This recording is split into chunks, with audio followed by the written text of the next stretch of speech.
Se não fosse pela pensão, você não estaria aqui com a gente. Essas palavras me atingiram como um punhal. 35 anos dedicados ao Banco Central, uma carreira construída com unhas e dentes, incontáveis noites sem dormir analisando relatórios financeiros, e agora, aos 72 anos, eu era reduzida a uma pensão pelo meu próprio filho. Sou Carla Vasconcelos, uma mulher que acreditou que o amor e o sacrifício seriam suficientes para construir uma família unida e grata. Estava enganada. Aquela noite no restaurante 4 Stagione mudou tudo. Era um jantar como tantos outros que paguei ao longo dos anos. O ambiente sofisticado em Moema, os garçons atentos, a música ambiente que tanto apreciava. Sempre gostei de proporcionar esses momentos para minha família. Augusto estava particularmente irritado naquela noite. Percebi seu olhar inquieto, a forma como consultava o celular constantemente, a maneira ríspida com que tratava os filhos. Algo estava errado. Quando pedi que ele me contasse sobre os novos projetos da construtora, empresa que eu havia financiado integralmente há 7 anos, ele simplesmente explodiu. Foi como assistir a uma represa romper, liberando anos de ressentimento contido. As palavras saíram como veneno. Você sempre quer saber de tudo, sempre se metendo nos meus negócios. Se não fosse pela pensão, você não estaria aqui com a gente. O silêncio que seguiu foi ensurdecedor. Minha nora Júlia baixou os olhos, mas pude ver um leve sorriso no canto de sua boca. Minha neta Laura, de 19 anos, deixou cair o garfo, horrorizada. Pedro, o caçula de 17 anos, ficou pálido. E eu fiquei estranhamente calma. Naquele momento, algo despertou dentro de mim. A Carla, que por anos havia sido diretora de operações de câmbio, que enfrentou crises econômicas e reuniões de diretoria dominadas por homens, essa Carla ressurgiu das cinzas da viuvez e da complacência materna. Respirei fundo. Meus dedos tocaram instintivamente os brincos de pérola que meu falecido marido me dera no nosso 20º aniversário de casamento. O que ele pensaria disso? Refleti. Jorge sempre dizia que eu era forte demais para meu próprio bem, que eu facilitava demais a vida de Augusto. Me levantei com a dignidade que aprendi a cultivar em décadas negociando com ministros e presidentes de bancos internacionais. Ajeitei o lenço de seda no pescoço, peguei minha bolsa Chanel, não aquela que Augusto me dera no último Natal, comprada com meu próprio dinheiro sem que eu soubesse, mas a que comprei para mim mesma quando fui promovida a gerente sênior. Olhei profundamente nos olhos do meu filho, aqueles olhos que eram tão parecidos com os do pai. Olhos que um dia brilharam de admiração por mim, que choraram no meu colo, que me procuravam na plateia durante as apresentações escolares. Olhos que agora transbordavam de desprezo. O que eu fiz naquele momento? O que diz uma mãe quando descobre que toda sua vida foi reduzida a um contra-cheque? O que faz uma mulher quando percebe que o respeito e o amor que acreditava ter construído eram apenas uma ilusão conveniente? Não gritei, não chorei, não fiz uma cena. O que eu fiz foi algo que mudaria nossas vidas para sempre. Algo que levaria Augusto a me ligar 48 vezes consecutivas 2 dias depois, com a voz embargada pelo arrependimento e pelo medo. Algo que revelaria a verdadeira natureza da minha nora e resgataria a dignidade que eu havia esquecido que possuía. O que ninguém sabia era que eu já suspeitava. Que há meses eu vinha montando um quebra-cabeça doloroso com peças deixadas descuidadamente pelo caminho. Uma ligação interceptada aqui, um documento encontrado ali, e principalmente, as gravações que meu neto Pedro vinha secretamente fazendo, horrorizado com as conversas que ouvia entre os pais quando pensavam estar sozinhos. Aquele jantar foi apenas o catalisador, a gota d'água, o momento em que decidi que era a hora. Talvez você não entenda completamente o que significa dedicar 3 décadas e meia da sua vida a uma instituição. No Banco Central, não era apenas um trabalho, era uma identidade. Comecei como analista júnior em 1975, numa época em que mulheres em finanças eram vistas como anomalias. Lembro-me do meu primeiro dia, usando um tailleur cinza chumbo que havia economizado por meses para comprar, cabelo preso num coque austero, tentando parecer 10 anos mais velha para ser levada a sério. O cafezinho chegava à minha mesa sempre por último. Os relatórios mais complexos nunca eram confiados às minhas mãos. Nas reuniões, minhas sugestões eram ignoradas até que um colega homem as repetisse com outras palavras. Mas eu persistia. Noites estudando legislação financeira, fins de semana debruçada sobre planilhas, feriados perdidos analisando tendências de mercado. Foi nesse ambiente que conheci Jorge, meu falecido marido. Ele trabalhava no departamento jurídico. Um homem de princípios inabaláveis e um sorriso que iluminava os corredores austeros do banco. Diferente dos outros, ele me via, realmente me via. Carla tem a mente mais afiada deste andar, costumava dizer em reuniões, para o desconforto dos nossos colegas. Nos casamos em 1980, uma cerimônia simples no Jardim Botânico. Augusto nasceu 2 anos depois.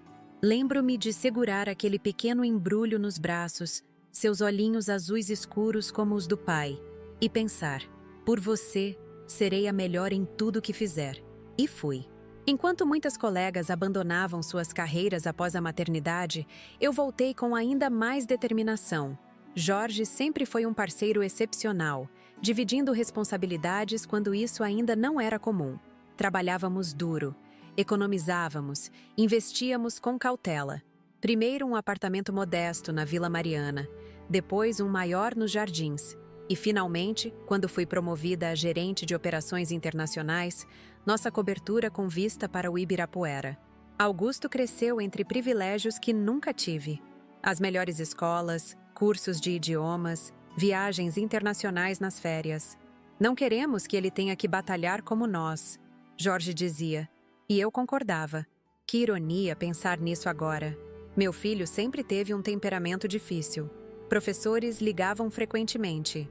Augusto tem potencial, mas não se esforça. Treinadores desistiam. Ele não aceita ser contrariado. Amigos se afastavam. Augusto só pensa nele mesmo.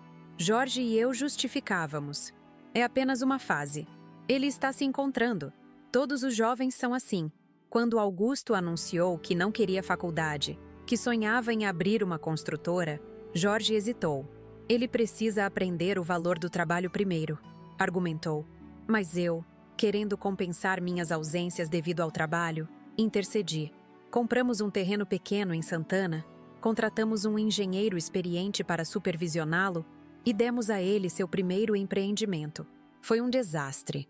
Orçamento estourado, prazos não cumpridos, fornecedores não pagos. Jorge ficou furioso. Mas eu não conseguia ver meu filho fracassar. Todos cometem erros no início, disse a Jorge enquanto assinava outro cheque para cobrir o prejuízo. Ele vai aprender. Jorge faleceu subitamente quando Augusto tinha 30 anos. Um infarto fulminante durante uma reunião. Lembro-me do telefonema, do chão sumindo sob meus pés, do táxi correndo para o hospital. Tarde demais. O luto me engoliu. Por meses apenas existia. Ia ao banco automaticamente, voltava para casa, olhava para o lado vazio da cama. Augusto raramente aparecia. Estou ocupado, mãe. A construtora exige muito de mim. Entendia, ou achava que entendia. Dor é algo pessoal. Foi nessa vulnerabilidade que conheci Júlia. Ela apareceu no escritório do banco um dia, elegante em seu conjunto branco, cabelos castanhos perfeitamente arrumados. Sou arquiteta da nova filial em Pinheiros. Apresentou-se. Augusto sugeriu que conversássemos sobre o projeto. Júlia tinha um jeito encantador de fazer você se sentir especial. Almoçamos juntas várias vezes durante o projeto. Ela perguntava sobre Jorge, sobre minha carreira. Mostrava-se genuinamente interessada. Quando ela e Augusto anunciaram o noivado 6 meses depois, senti que havia ganhado não apenas uma nora, mas uma filha. O casamento foi extravagante, muito além dos meios de Augusto, percebi depois. A lua de mel em Bali, o apartamento em Moema, os móveis de design, tudo financiado discretamente por mim. É temporário, mãe, Augusto garantia. Estou prestes a fechar um grande negócio. Sempre havia um grande negócio no horizonte. Um terreno promissor em Alphaville, um condomínio inovador na Granja Viana, uma parceria revolucionária com investidores estrangeiros. E para cada oportunidade imperdível, havia uma necessidade de capital imediato. Minha aposentadoria chegou enquanto eu ainda assinava garantias para empréstimos da empresa dele. Quando Laura nasceu, algo mudou em mim. Aquela pequenina com olhos curiosos e mãos que agarravam meu dedo com surpreendente força me trouxe de volta à vida. 2 anos depois veio Pedro, tão parecido com Jorge que às vezes doía olhar para ele. Meus netos se tornaram meu mundo. Aposentei-me como gerente sênior, com benefícios substanciais e investimentos sólidos acumulados ao longo dos anos. Finalmente teria tempo para mim, pensei. Talvez viajar, estudar história da arte como sempre quis, conhecer aqueles museus europeus que só via em livros. Mas a vida tinha outros planos. Mãe, estamos pensando em nos mudar para uma casa maior. As crianças precisam de espaço, Augusto declarou durante um almoço.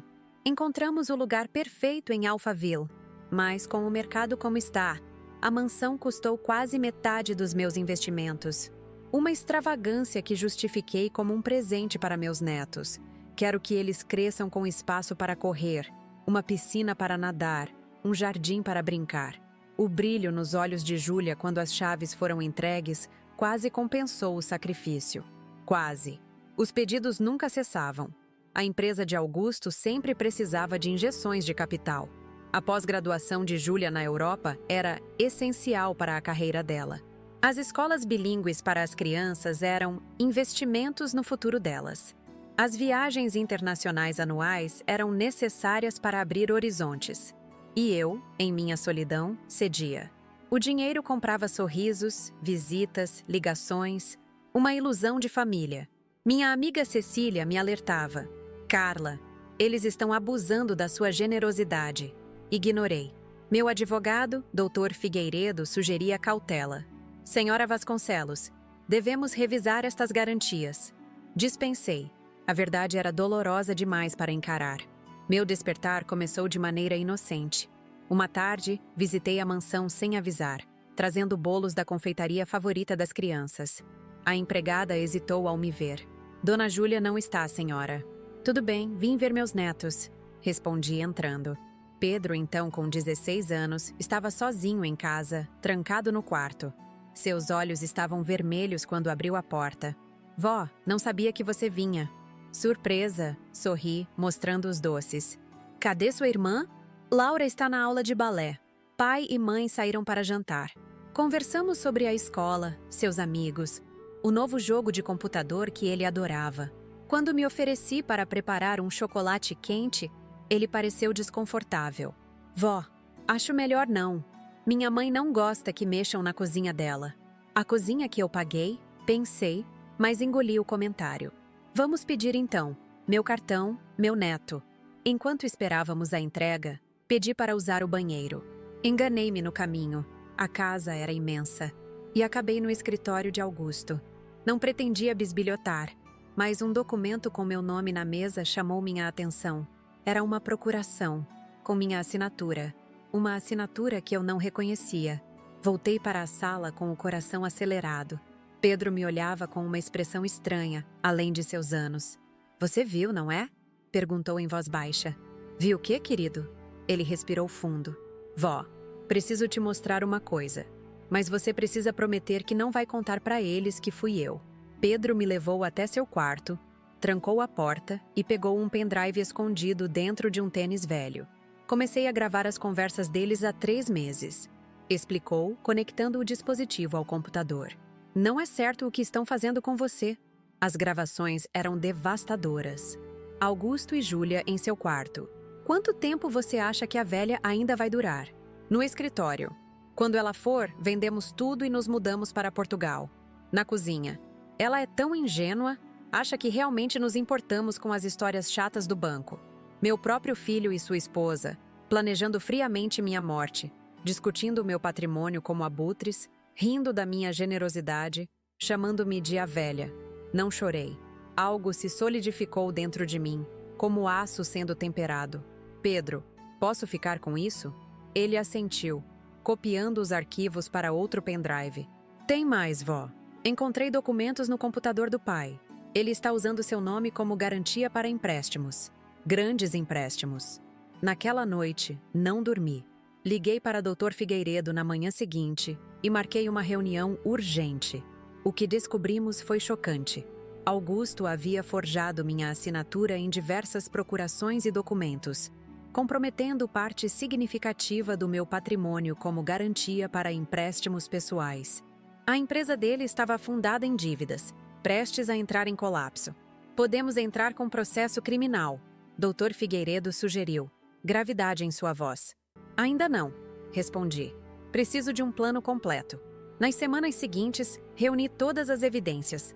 Congelei secretamente alguns dos meus ativos, transferi outros para novas contas e preparei tudo meticulosamente. A única pessoa em quem confiei além do Dr. Figueiredo foi Cecília, minha amiga de meio século. Você sempre foi forte demais, Carla, ela disse enquanto revisávamos os documentos em seu chalé em Campos do Jordão. Agora é hora de ser impiedosa. Continuei minha rotina normalmente. Jantares em família, presentes para os netos, empréstimos para a empresa. Augusto e Júlia não perceberam nenhuma mudança. Por que perceberiam? Para eles, eu era apenas a velha ingênua, a fonte inesgotável de recursos, sem vontade própria ou discernimento. Até aquela noite no 4 Stagione, quando a máscara finalmente caiu. Existem momentos na vida que dividem nossa existência em antes e depois. Para algumas pessoas, é o nascimento de um filho. Para outras, a perda de alguém amado. Para mim, foi aquela noite no 4 Stagione. O restaurante estava particularmente agradável naquela quinta-feira. Lustres de cristal refletiam uma luz dourada sobre as paredes de tom terracota. O aroma de manjericão fresco e molho de tomate caseiro pairava no ar, enquanto o pianista tocava suavemente no canto. Eu sempre adorei aquele lugar. Foi onde Jorge me pediu em casamento, onde celebramos a primeira grande promoção de Augusto, onde brindamos ao nascimento dos meus netos. Naquela noite, vesti-me com especial cuidado. Um vestido azul marinho de seda, meus brincos de pérola, o perfume francês que usava apenas em ocasiões especiais. Afinal, era o aniversário de 45 anos do meu filho. Queria que tudo fosse perfeito, como sempre tentei fazer. Cheguei 10 minutos adiantada, como é meu costume. O maître me reconheceu imediatamente. Senhora Vasconcelos, sempre pontual. Sua mesa está pronta, a melhor da casa, como solicitou. Escolhi pessoalmente o vinho, um barolo envelhecido que sabia ser o favorito de Augusto. Pedi que preparassem uma sobremesa especial com seu nome. Até encomendei um presente, uma abotoadura de ouro branco com suas iniciais gravadas, embrulhada em uma caixinha de veludo que pesava discretamente no bolso do meu casaco. Eles chegaram com 20 minutos de atraso. Augusto visivelmente tenso, consultando o celular obsessivamente. Júlia impecável em seu vestido vermelho, sorriso praticado de quem está cumprindo uma obrigação social. Meus netos, Laura e Pedro, pareciam desconfortáveis, trocando olhares que não consegui decifrar. Desculpe o atraso, mãe, Augusto murmurou, sem realmente olhar para mim. Trânsito infernal. Sem problema, querido. Feliz aniversário.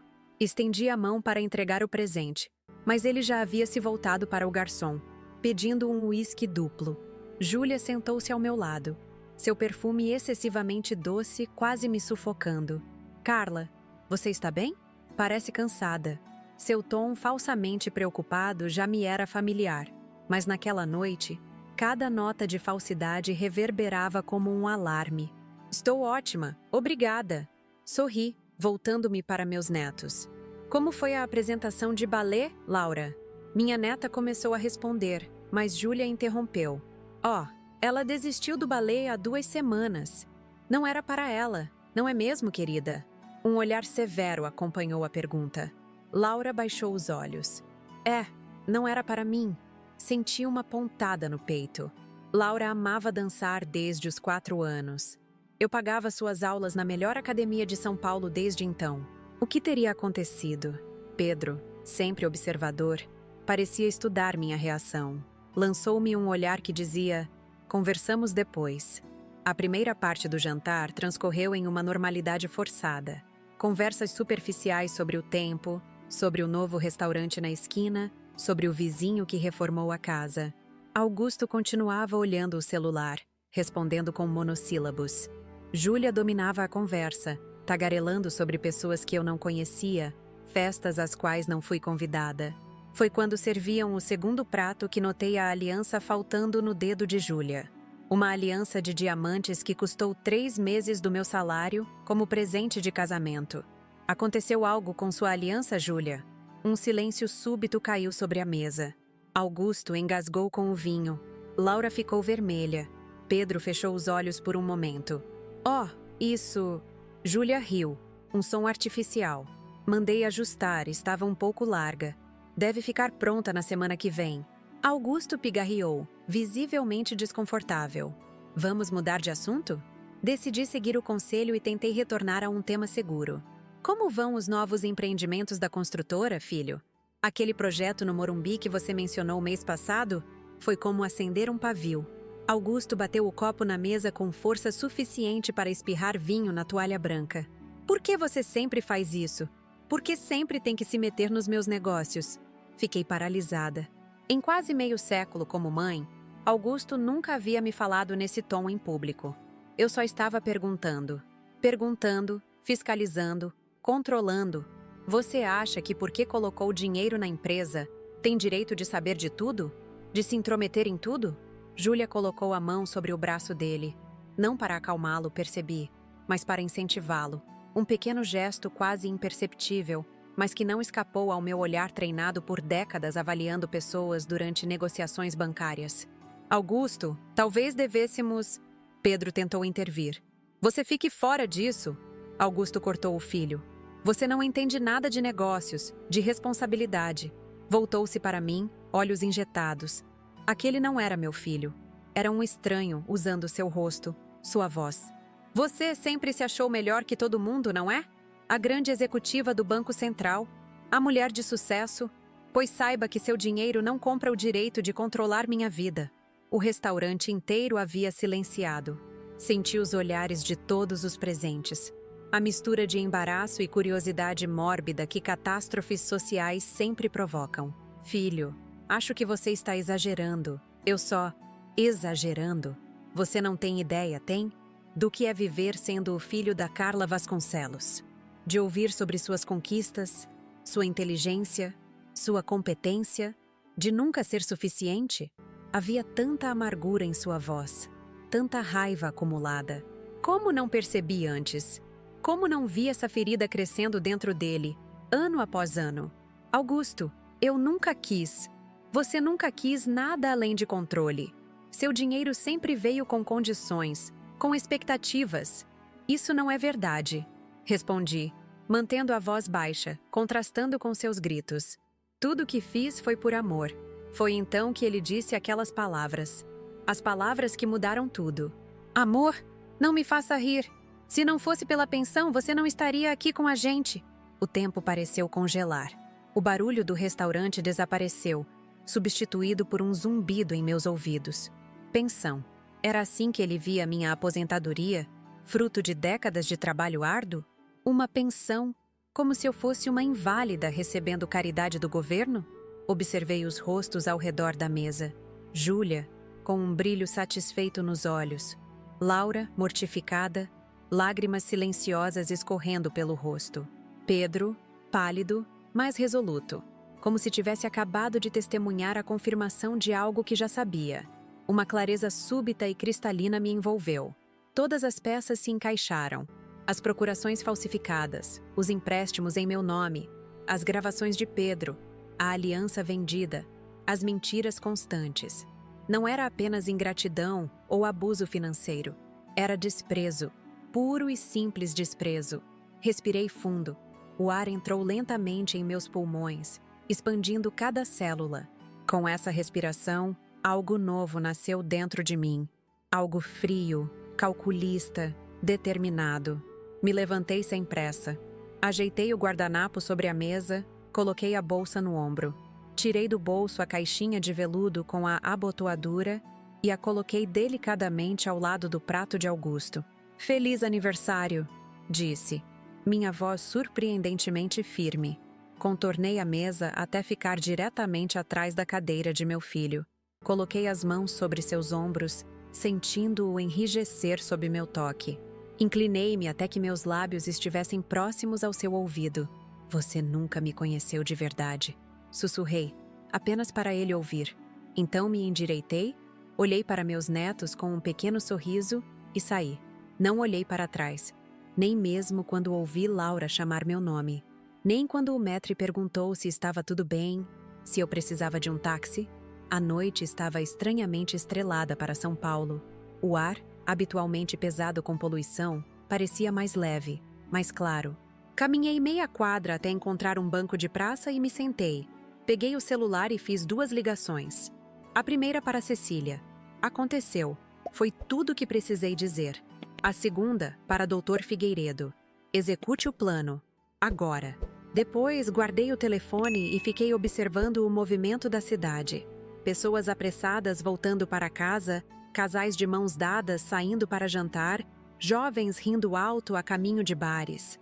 A vida continuava seu fluxo eterno, indiferente aos pequenos dramas pessoais que para nós parecem terremotos.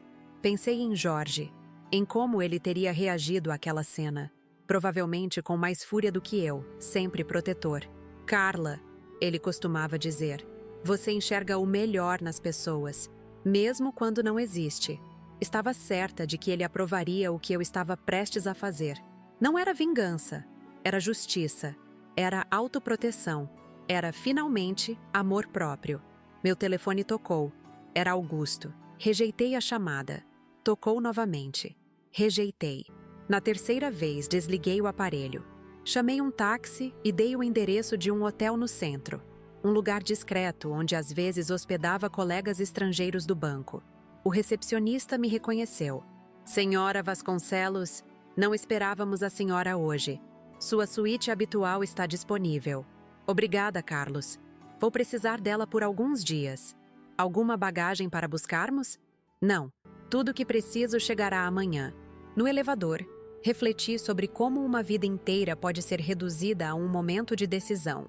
Quantas vezes ignoramos nossa intuição, sufocamos nossas dúvidas, desculpamos comportamentos inaceitáveis em nome do amor? Quantas vezes nos permitimos ser diminuídos, usados, descartados? No quarto, tirei os sapatos, desabotoei o vestido e me olhei no espelho. O rosto que me encarava não era de uma vítima, nem de uma mãe ferida, nem de uma idosa manipulada.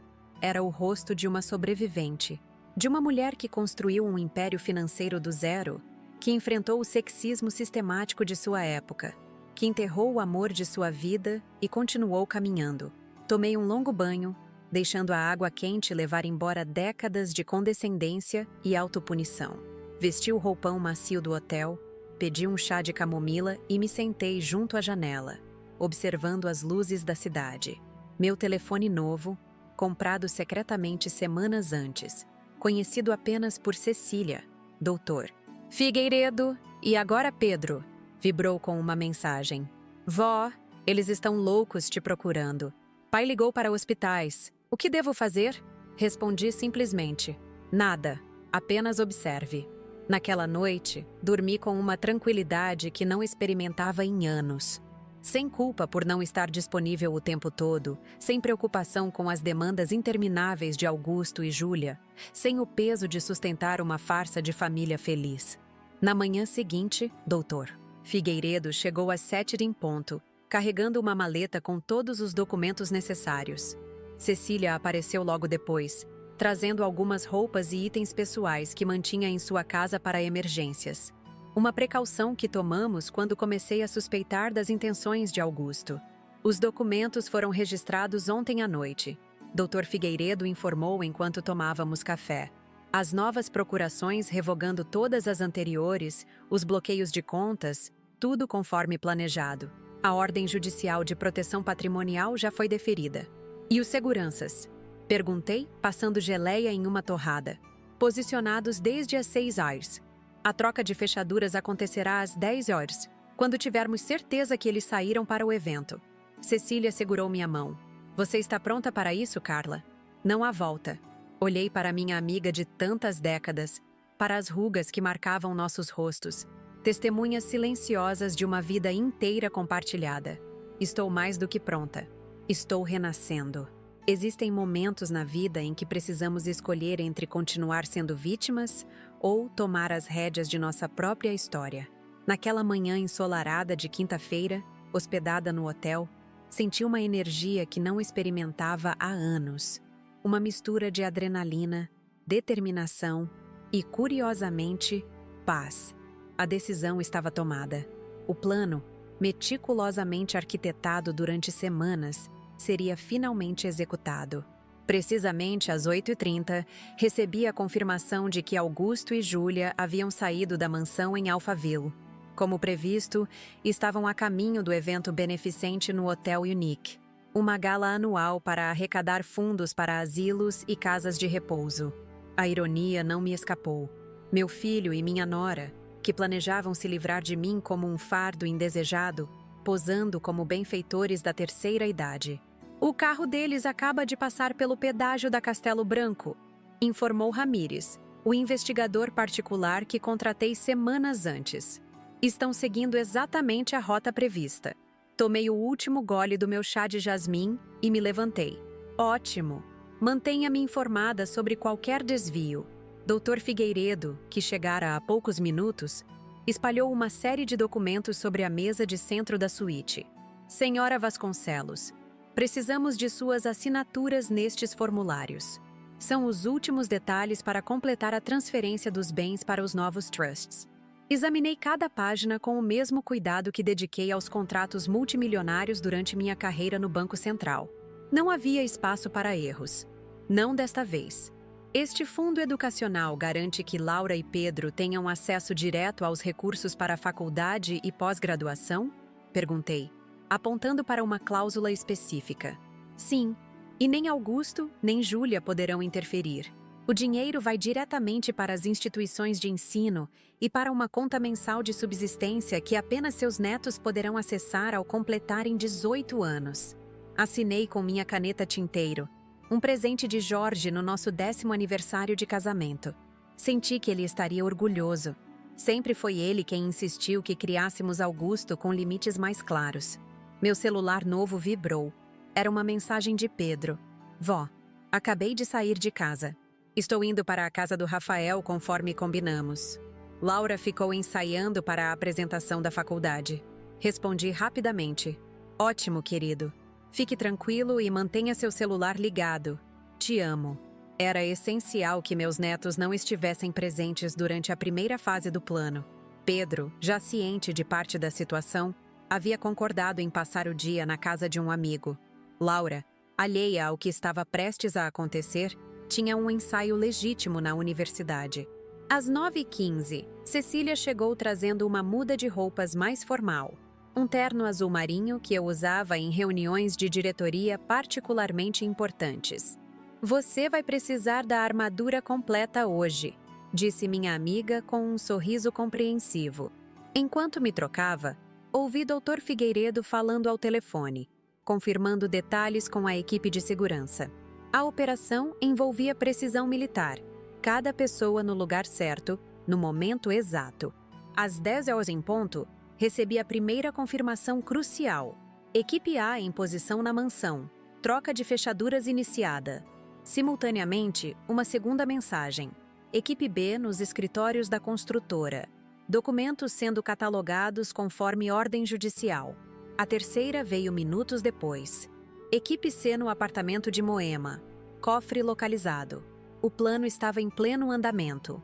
Anos de abusos financeiros, manipulações emocionais e traições estavam prestes a encontrar seu fim. Não era vingança, era justiça. Não era crueldade, era consequência. Dr. Figueiredo colocou o telefone no viva voz para a próxima chamada.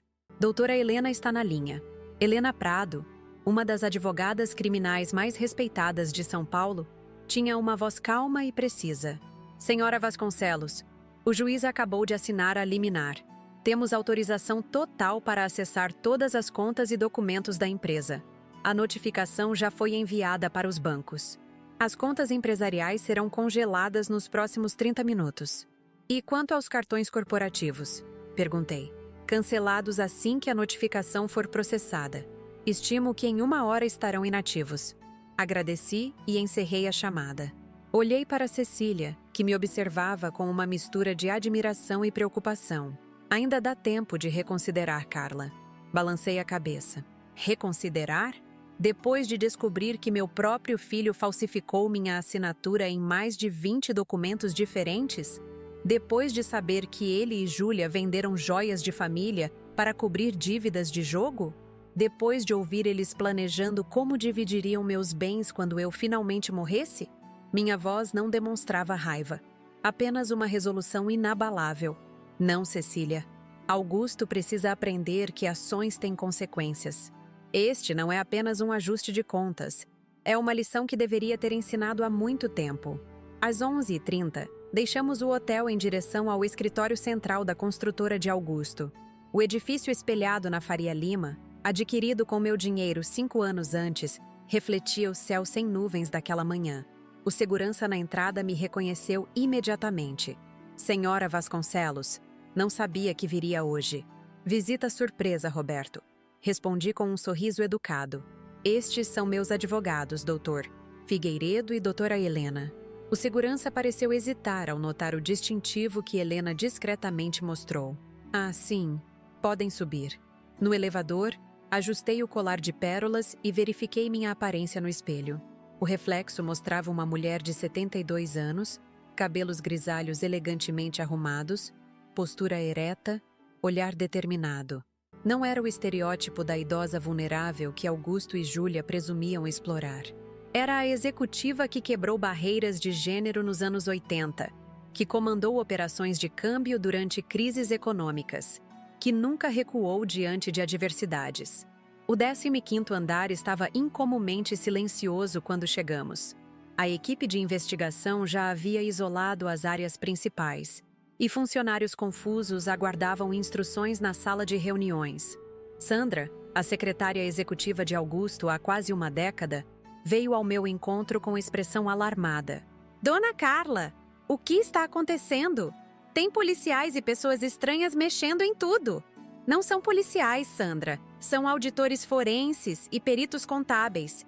Estamos conduzindo uma investigação por fraude financeira. Seus olhos se arregalaram. Fraude? Mas o Augusto sabe disso? Ele saberá em breve, respondi calmamente. Por enquanto, preciso que você reúna toda a equipe administrativa na sala de conferências em 15 minutos. Enquanto Sandra se afastava, visivelmente perturbada, doutora Helena aproximou-se com uma pasta vermelha. Encontramos o que procurávamos no cofre da sala dele. Contratos paralelos, notas promissórias, tudo com sua assinatura falsificada. Examinei os documentos, reconhecendo imitações grosseiras da minha caligrafia.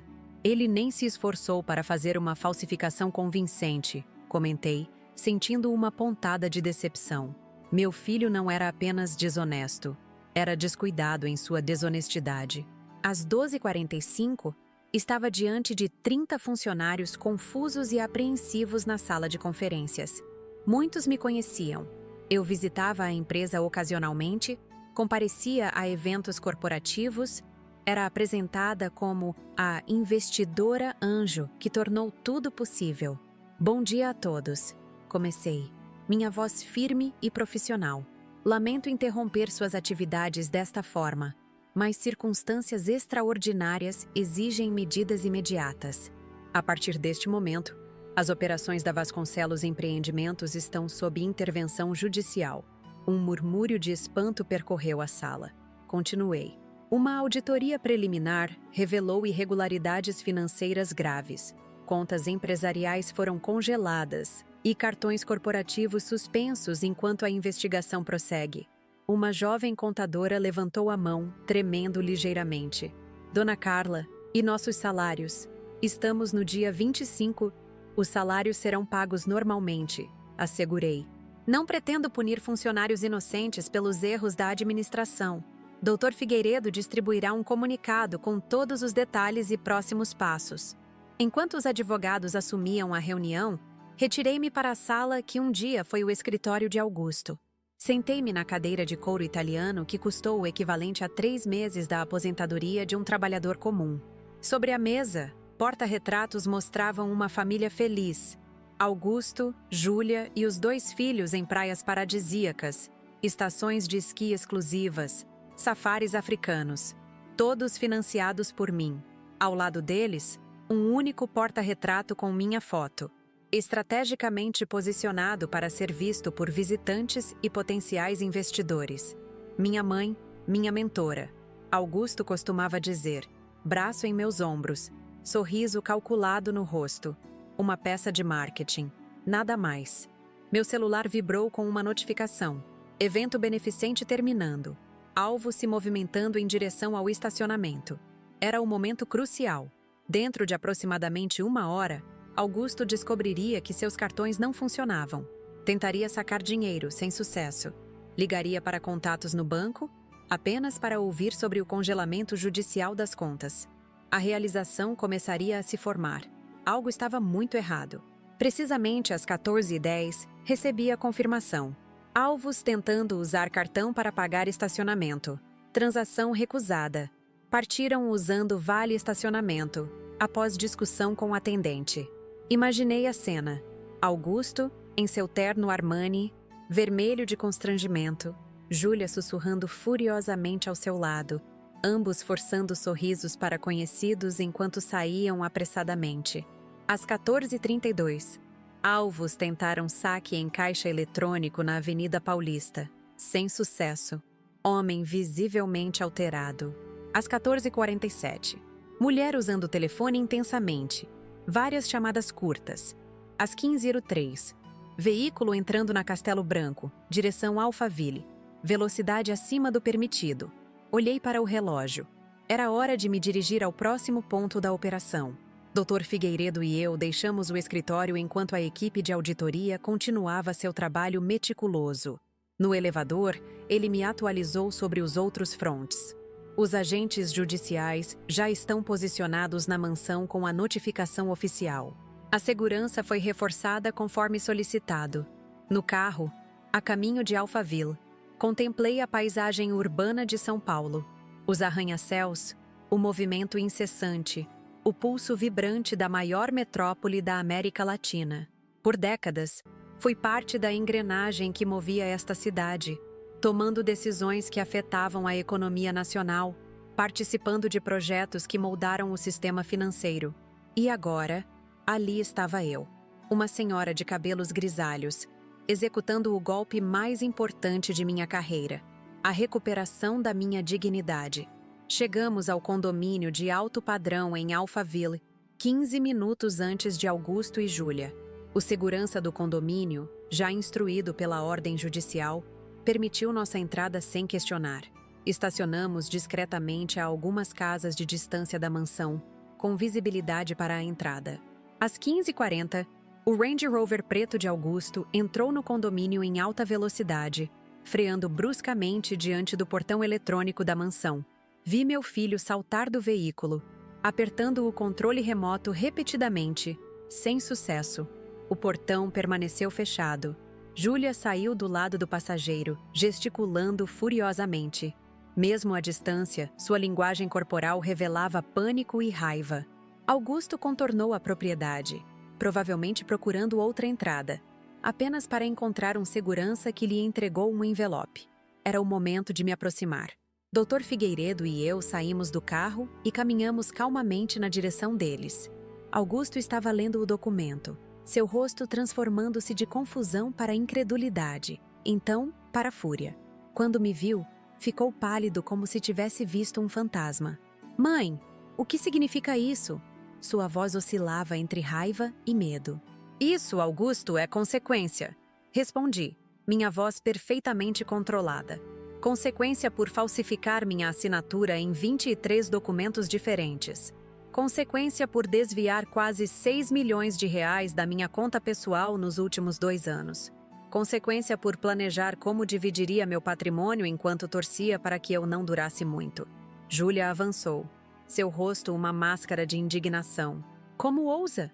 Depois de tudo que fizemos por você?" Ri. Um som breve, seco, desprovido de humor. O que exatamente você fez por mim, Júlia? Além de vender as joias de família que te dei para cobrir dívidas de jogo? Além de convencer meu filho a forjar documentos em meu nome? Além de se referir a mim como a velha, quando achava que ninguém estava ouvindo? Isso é um absurdo. Augusto tentou recuperar o controle. Vou ligar para meu advogado agora mesmo. Você não pode fazer isso. Seu advogado já foi notificado, informou o Dr. Figueiredo, entregando outro envelope. Assim como seus sócios, seus credores e seus contatos bancários. A documentação da fraude é extensa e irrefutável. Enquanto Augusto abria freneticamente o segundo envelope, notei que os seguranças haviam começado a trazer caixas para fora da mansão. Roupas, itens pessoais, pertences de Augusto e Júlia cuidadosamente empacotados. Vocês têm 1 hora para recolher o que precisarem das caixas, expliquei calmamente. Quaisquer itens deixados para trás serão doados. A mansão está legalmente indisponível para vocês a partir deste momento. Onde vamos morar? A voz de Júlia subiu várias oitavas. Você não pode nos deixar na rua. Esta é a menor das suas preocupações agora, respondi. As contas bancárias pessoais de vocês não foram afetadas, apenas as empresariais e aquelas obtidas fraudulentamente. Quanto ao restante, dei de ombros. Tenho certeza que adultos de 40 e poucos anos podem se virar. O oficial de justiça, que observava discretamente a cena, aproximou-se com mais documentos.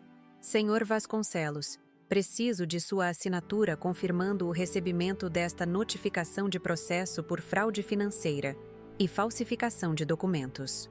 Foi neste momento que vi, realmente vi, meu filho pela primeira vez em anos. Não o menino que criei, não o homem que imaginei que ele fosse, mas quem ele realmente era. Um adulto mimado que nunca aprendeu a lidar com as consequências de seus atos. Seus olhos, tão parecidos com os de Jorge, estavam arregalados de pânico.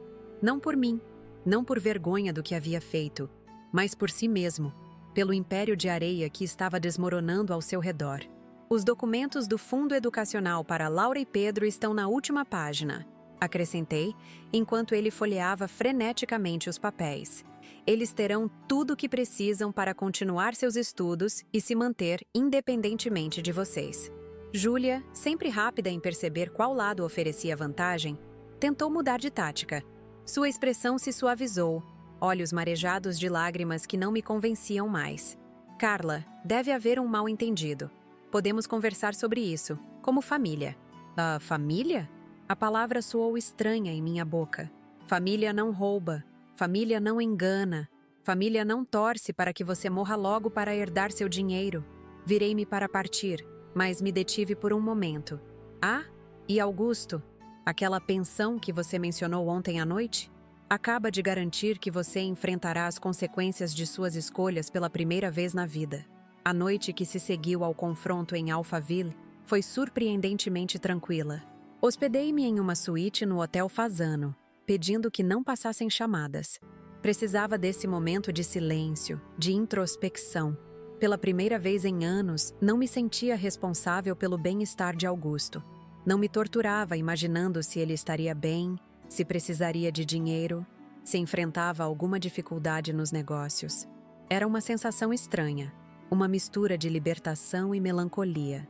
Acordei com o nascer do sol, algo que raramente fazia. As primeiras luzes da manhã pintavam o horizonte de São Paulo em tons de laranja e rosa. Fiquei alguns minutos apenas observando a cidade despertar lentamente. Os primeiros ônibus, as luzes se acendendo em apartamentos distantes, a névoa matinal dissipando-se entre os arranha-céus. Meu novo celular permanecera silencioso durante toda a noite. Ao verificá-lo, encontrei apenas 2 mensagens. Uma de Pedro, confirmando que estava bem e que passaria a noite na casa do amigo conforme combinado. Outra de Cecília, perguntando como eu estava. Nada de Augusto ou Júlia, ainda. Pedi um café da manhã leve e tomei um banho demorado, permitindo-me o luxo do tempo, algo que sempre pareceu escasso em minha vida. Enquanto me vestia, refleti sobre como havia vivido décadas correndo para provar meu valor em um ambiente predominantemente masculino, correndo para equilibrar carreira e maternidade, correndo para preencher o vazio deixado pela morte de Jorge, correndo para atender às demandas intermináveis de Augusto e Júlia. Naquela manhã, pela primeira vez em muito tempo, caminhei em meu próprio ritmo. Dr. Figueiredo chegou pontualmente às 9h, trazendo as atualizações do dia anterior. Sentamos na varanda da suíte, a cidade completamente desperta agora, zumbindo com sua energia característica. Os auditores encontraram mais do que esperávamos na construtora. Ele informou, entregando-me uma pasta. Além das fraudes que já conhecíamos, havia um esquema de lavagem de dinheiro envolvendo 3 empreendimentos fantasmas.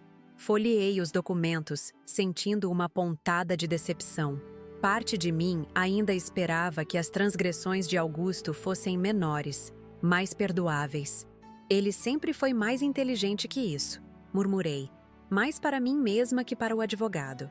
Inteligência sem caráter frequentemente leva a esse tipo de situação. Dr. Figueiredo respondeu sabiamente. Quanto aos próximos passos, os sócios minoritários estão em pânico. 3 deles já nos procuraram querendo dissociar-se da empresa antes que o escândalo venha a público. E quanto aos funcionários? Perguntei, preocupada com aqueles que não tinham culpa na história. A equipe administrativa foi informada que receberá os salários normalmente, enquanto a reestruturação ocorre. Os projetos legítimos em andamento continuarão sob nova gestão. Assenti satisfeita. Não queria punir inocentes pelos erros de meu filho. Meu telefone vibrou com uma notificação do serviço de segurança. 8 chamadas perdidas do alvo A para seu número antigo desde 7h desta manhã. Augusto começava a ficar desesperado. Ainda não sabia como me contatar, já que eu usava apenas o novo número, conhecido por pouquíssimas pessoas. Às 10h30, recebi a primeira de muitas atualizações que marcariam aquele dia extraordinário. Alvo B, Júlia, deixou o hotel econômico na Zona Sul com 2 malas. Táxi direção Moema. Imaginei Júlia, sempre tão preocupada com status e aparências, hospedada em um hotel simples, muito aquém de seus padrões habituais. O cartão de crédito pessoal dela provavelmente tinha limite. Ela nunca precisou administrar dinheiro de verdade antes. Às 11h15, alvo B chegando à residência dos pais em Moema. Recepção aparentemente tensa. Júlia nunca se dera bem com os próprios pais, que desaprovavam seu estilo de vida extravagante. Imagino que recorrer a eles tenha sido seu último recurso. Às 11h40, alvo A, tentando acesso aos escritórios da construtora. Entrada negada por segurança. Visualizei Augusto, provavelmente de terno amassado do dia anterior, sendo barrado na porta giratória do próprio império. O mesmo segurança que antes o cumprimentava com deferência, agora bloqueando sua passagem. Ao meio-dia, Helena Prado chegou para nossa reunião programada, trazendo mais documentos e notícias. 2 dos sócios de seu filho entraram com ação de dissociação, alegando desconhecimento das fraudes, ela explicou. E um dos bancos credores já acionou as garantias após o alerta de irregularidades. Tão rápido, comentei, surpresa com a velocidade com que aliados se transformavam em adversários quando o dinheiro estava em jogo. Ratos abandonando o navio. Helena respondeu com franqueza característica. Ninguém quer ser associado à fraude financeira e falsificação documental, especialmente quando a vítima é a própria mãe do fraudador. Meu telefone tocou. Um número desconhecido. Atendi com cautela. Senhora Vasconcelos? Aqui é Rafael Monteiro, da construtora Albuquerque. Éramos parceiros da Vasconcelos Empreendimentos no projeto do Morumbi. Sim, senhor Monteiro, como posso ajudá-lo? Bem, ele hesitou. Seu filho está na minha sala neste momento, bastante alterado, solicitando um empréstimo emergencial. Achei que a senhora deveria saber.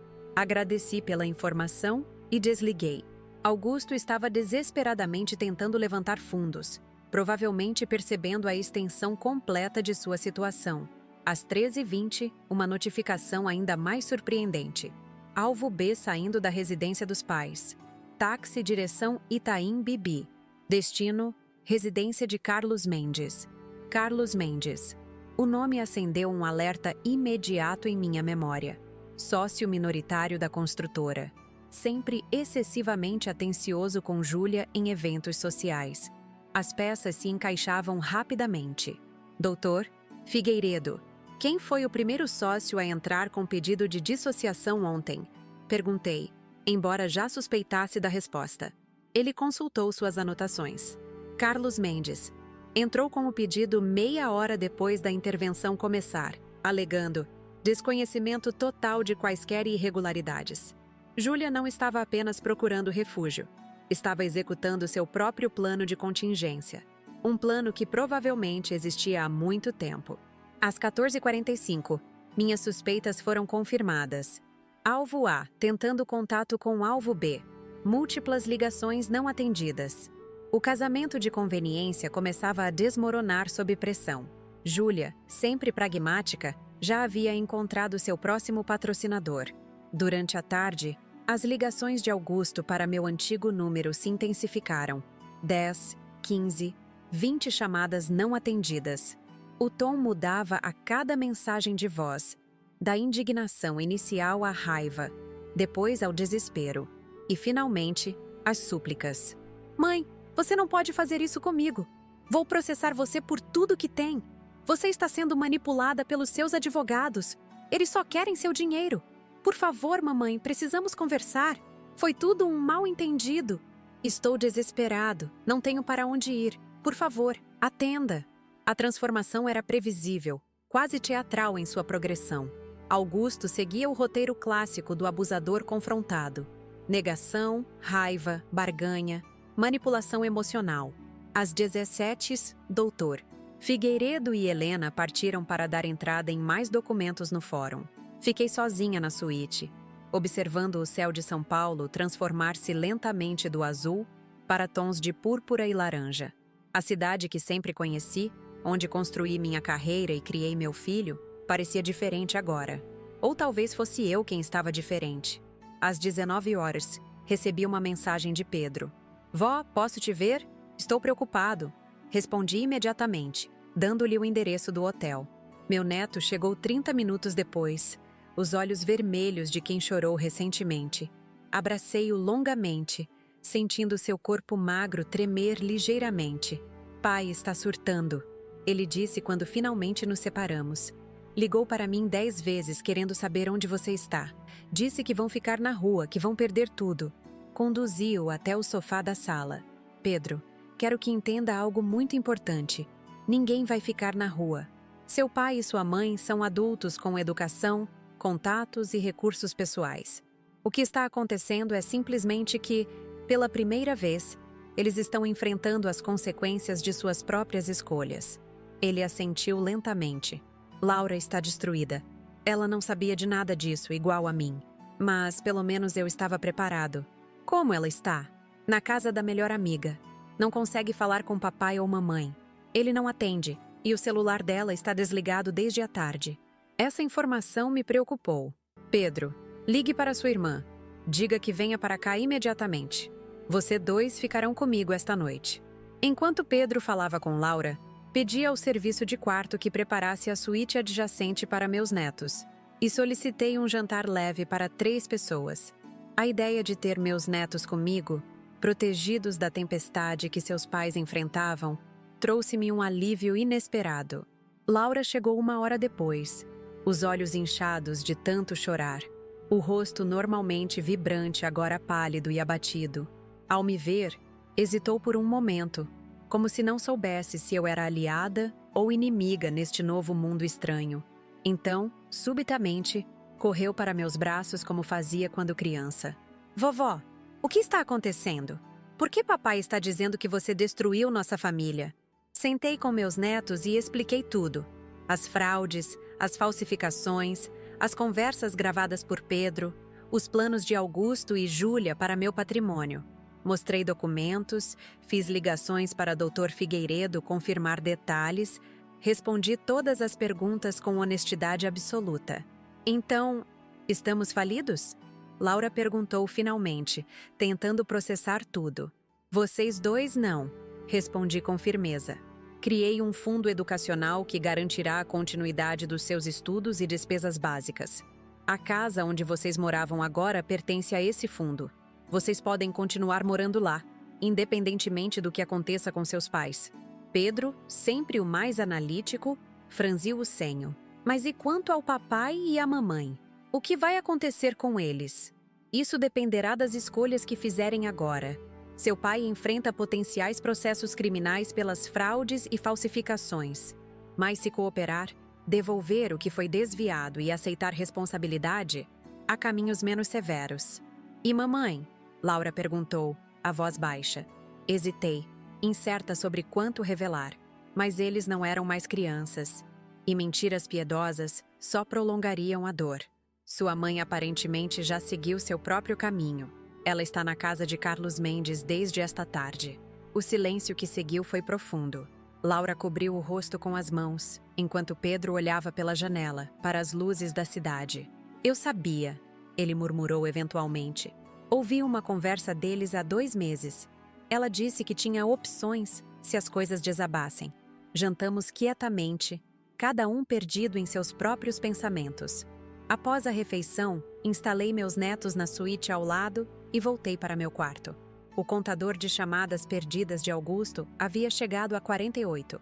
Na manhã seguinte, acordei com batidas urgentes na porta. Era Pedro, ainda de pijama, o celular na mão, expressão alarmada. Vó, é o papai. Ele está no hospital. Meu coração saltou uma batida. O que aconteceu? Não sei direito. Ele ligou para Laura de madrugada, chorando, dizendo que tinha tomado remédios. Ela chamou uma ambulância. Vestimos-nos rapidamente e seguimos para o Hospital Albert Einstein. No caminho, recebi uma ligação de Dr. Figueiredo. Senhora Vasconcelos, achei que deveria saber. Seu filho tentou entrar em contato com todos os principais clientes da construtora ontem à noite. Aparentemente estava bêbado e fazendo acusações graves contra a senhora. 2 deles registraram boletins de ocorrência por perturbação. No hospital, encontramos Laura na sala de espera, abraçando os próprios joelhos, parecendo ainda menor e mais jovem do que seus 19 anos. Ele vai ficar bem, informou quando nos viu. O médico disse que foram mais ansiolíticos do que o normal, mas não o suficiente para... Ela não completou a frase. Foi um grito de socorro, explicou o psiquiatra que nos atendeu posteriormente. O Sr. Vasconcelos está enfrentando um colapso nervoso significativo. Recomendo fortemente internação para desintoxicação e tratamento psiquiátrico. Assinei os formulários necessários, garantindo que todos os custos seriam cobertos. Apesar de tudo, Augusto ainda era meu filho. A justiça que busquei não incluía abandoná-lo em seu momento mais vulnerável. Quando finalmente pudemos vê-lo, fiquei chocada com sua aparência.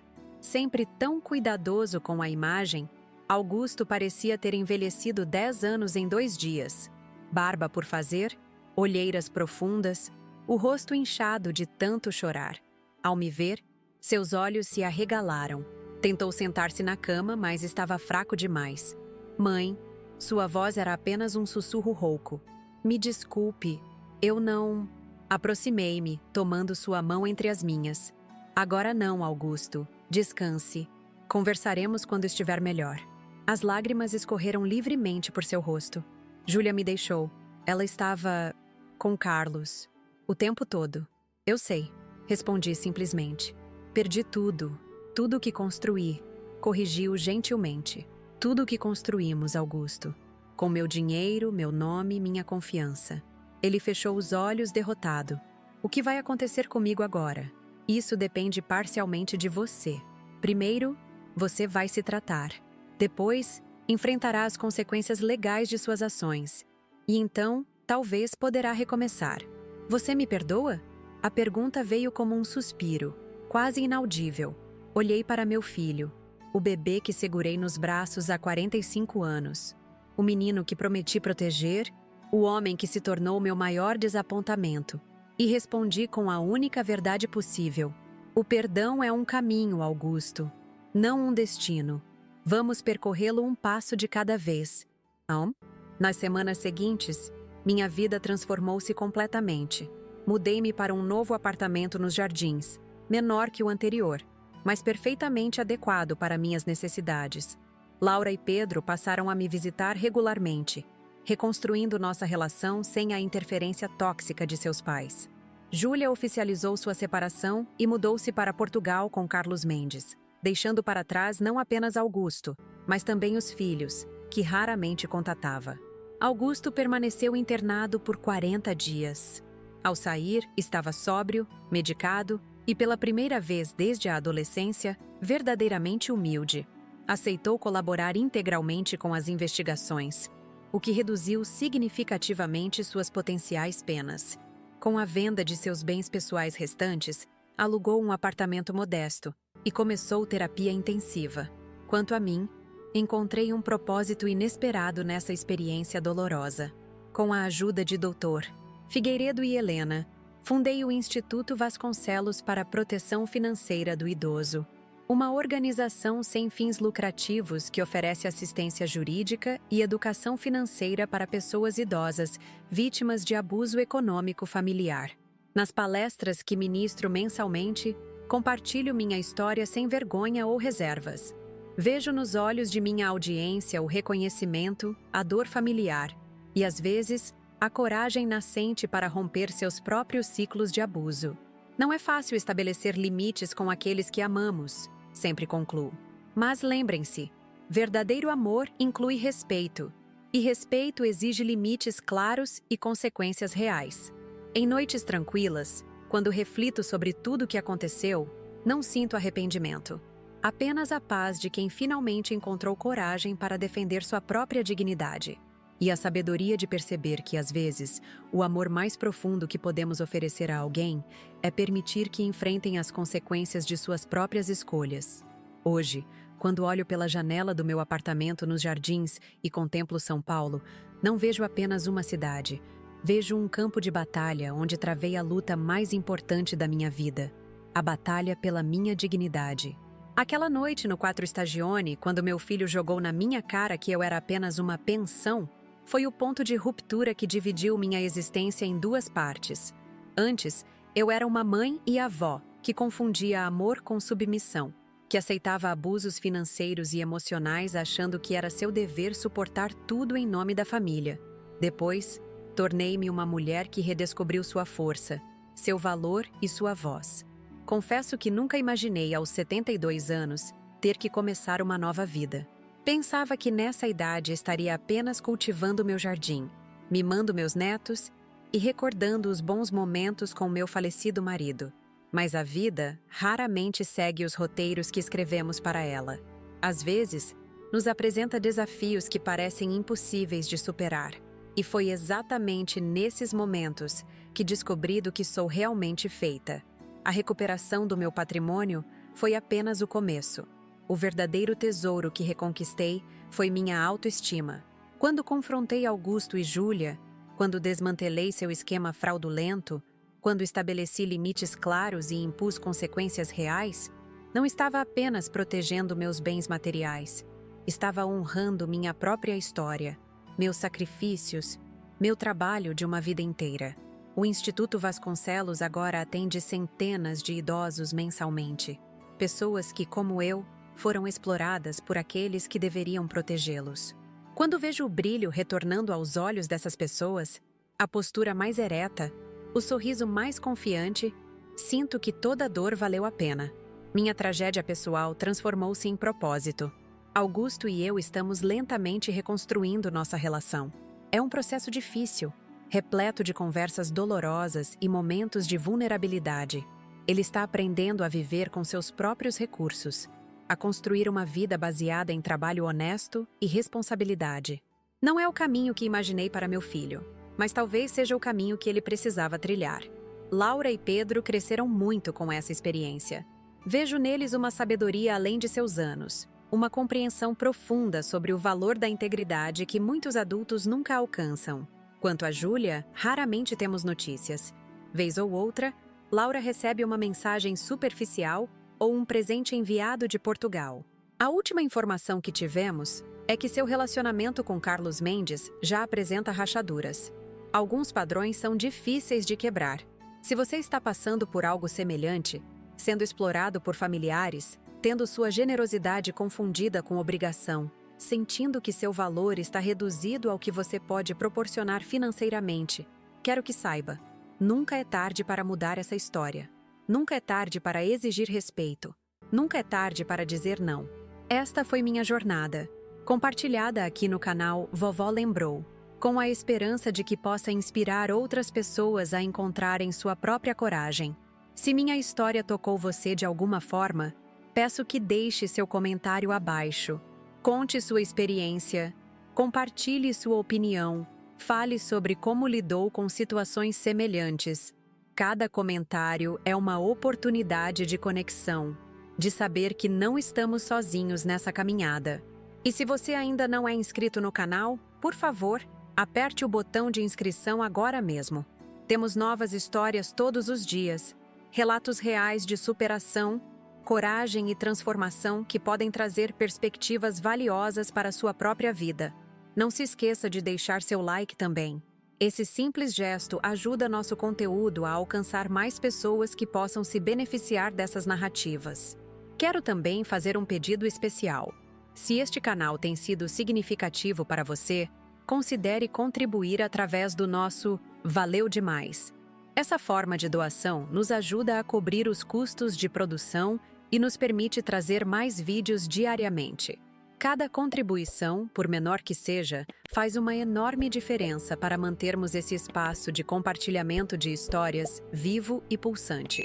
Produzir estes vídeos exige tempo, dedicação e recursos. Cada história é cuidadosamente pesquisada, roteirizada e gravada para oferecer a vocês conteúdo autêntico e transformador. Seu apoio através do Valeu Demais é o que torna possível continuarmos esse trabalho. Agradeço a cada um de vocês que acompanhou minha história até aqui.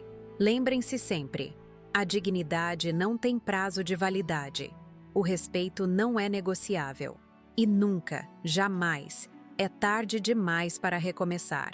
Nos vemos no próximo vídeo do Vovó Lembrou. Até lá, cuidem-se e valorizem-se sempre.